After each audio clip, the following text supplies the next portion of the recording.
Hi everyone, welcome back to our channel. In this video, I'll be showing you the steps on how you can fix YouTube buffering issue on your device.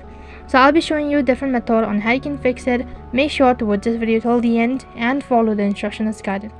So in order to fix your buffering issue, so the first method is change your internet connection or check your internet connection. In case you're on your Wi-Fi, then you can switch it over to your mobile data and vice versa. So in order to check whether you're connected to a internet service or not, go to your settings page and then click on network and internet. On this page, you'll be able to see whether you're connected to an internet service or not. If you're already connected to a internet service, then you can turn it off for 20 seconds and after that turn it on and you might be able to fix it. If internet connection does not seem to be helping, then other thing what you can do is you can simply clear cache and storage. So for that, you need to long press on your YouTube application and then click on this app info icon and go to storage and cache. Once you're on this page, click on clear cache and click on clear storage. So this sort of refresh your application.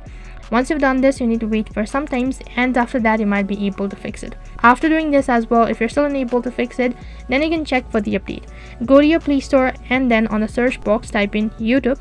After that, you'll be able to see whether you need to update the application or not. If you have update, you'll need to update the application. After updating your application as well, if you're still unable to fix it, then other thing what you can do is you can change the video quality settings. So for that, you need to open up your YouTube application and then click on your profile picture in the top right and go to your settings. Once you do this, you'll be able to see video quality preferences, and on this page what you can do is you can make changes on this interface. After that, restart your device and then you might be able to fix it. So once you've done all of these procedures, you might be able to fix it.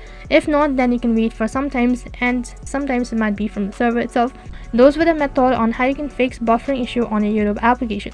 That is all for this video. I hope the video was helpful. Make sure to like, share and subscribe to our channel. Thank you for watching.